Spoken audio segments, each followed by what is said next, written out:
No final da semana passada saiu, a imprensa repercutiu o caso de um professor que teve ali problemas com alunos em uma sala e teria pegado no braço de uma aluna para colocá-la para fora da sala de aula.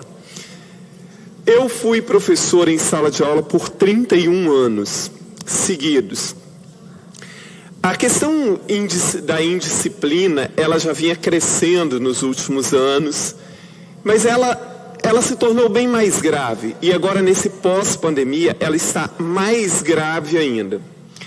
Nós temos agora nas escolas, para além, das questões de alunos sem base, porque assim, na verdade esses 2 anos de pandemia, mesmo que se tentou ali fazer aquelas aulas virtuais e tal, isso foi só para não perder o vínculo. Não houve efetivamente uma evolução de aprendizagem nesse período. Então, já tem esse problema dos alunos com falta de base, mas os alunos voltaram sem nenhum tipo de comprometimento. Então, há um problema com cumprimento de horário, de norma, de regras, de tratamento com os colegas, enfim, é um emaranhado de problemas, eu já repercuti isso aqui. Os professores estão exauridos, estão estressados, assim como coordenadores, pedagogos, diretores, etc.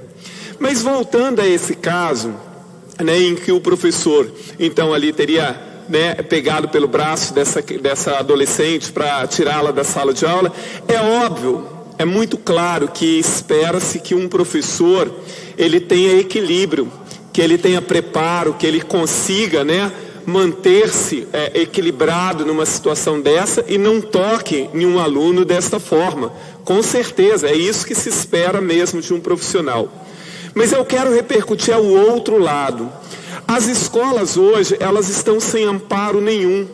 Na questão disciplinar, porque assim, antigamente, você falava de problema de disciplina numa escola, numa sala de aula, era um menino que fazia uma bagunça ali, que jogava um papelzinho no outro, que às vezes podia responder mal a um professor e tal. Não, os nossos problemas disciplinares não passavam muito disso. Aluno que fazia uma bagunça na sala de aula, que conversava na hora errada. Mas aí você tirava o aluno de sala, você chamava o pai, e essas coisas eram resolvidas.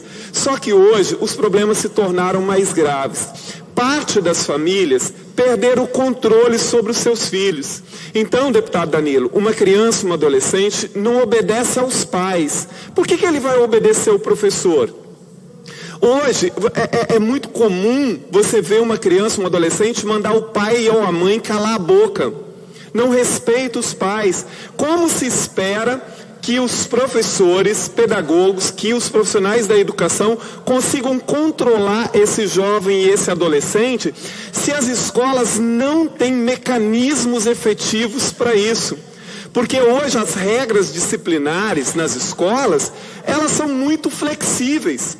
E hoje, assim, há um excesso da questão de que o aluno está sempre certo, de que o adolescente está coberto de razão, e aí você fica sem mecanismos para isso. A situação é gravíssima nesse aspecto, porque assim, é comum às vezes você ouvir uma pedagoga dizer assim, olha, nós chamamos os pais, por exemplo, de um adolescente aqui, e aí na minha frente o menino manda os pais calarem a boca. Qual é a possibilidade, deputado Luiz Durão, de que as escolas consigam impor limites, consigam impor disciplina a essa criança, a esse adolescente? Não há. E qual é o suporte que as escolas estão tendo para lidar com isso? Nenhum também. Hoje, antigamente era muito comum você ouvir falar, se um aluno cometesse uma infração grave na escola, o aluno era expulso da escola, o aluno era transferido da escola. Hoje, para isso acontecer, é a coisa mais rara, porque imediatamente vai bater no conselho tutelar, vai para a defensoria, vai para o Ministério Público, etc. E raramente se toma as dores da escola. E raramente se observa o que é que os professores estão tendo que enfrentar. Deputado Danilo, olha só, hoje é cada vez mais comum que adolescentes estejam usando drogas e que levem drogas para a escola. E aí, eventualmente, o coordenador, o pedagogo da escola sabe disso. Mas eles não têm autorização, por exemplo, para revistar uma mochila de um adolescente, de uma criança. Não pode.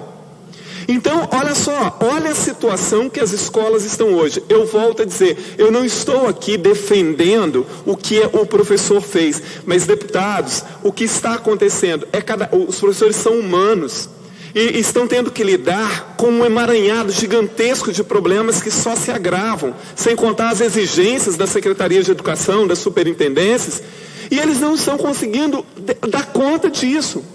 E o que é que tem se criado efetivamente para as escolas das redes estadual e das redes municipais para amparar as escolas? Nós precisamos tornar, doutor Hércules, a disciplina mais rígida. Porque assim, a parte das famílias perderam o controle sobre os seus filhos e muita gente quer que as escolas imponham esses limites. Como? Eu pergunto, como um adolescente que não tem limites dentro da sua casa, como você vai impor limites a ele na escola? Se não existe, deputado Danilo, mecanismos para que os professores... Eu já termino, deputado Torino. Olha, só aqueles que estão na sala de aula sabem o quanto você tem que ter um autocontrole para a afronta e o enfrentamento que muitos jovens fazem com professores, com pedagogos, com coordenadores de disciplina, com diretores. Então, assim, eu clamo à Secretaria de Educação que a gente pense urgentemente normas disciplinares mais rígidas e que os juizados de menores, os conselhos tutelares apoiem as escolas. As escolas não vão poder fazer um bom trabalho se isso não for feito. Lembrando, só para concluir, deputado Torino, aqui no Brasil nós temos muitas vezes, olha a educação que se dá no Japão, olha a educação que se dá na Coreia. Agora, olha a disciplina que é imposta nas escolas, por exemplo, do Japão e da Coreia. Para começar, doutor Hércules, na Coreia e no Japão, um aluno antes de começar a aula, é ele que limpa a sala de aula, é ele que lava o banheiro da própria escola, para ir aprendendo essas questões de ordem, de obediência, de hierarquia, enfim, todas essas coisas. Então a situação é grave e nós precisamos repensar urgentemente as questões disciplinares de nossas escolas. Muito obrigado, deputado Torino.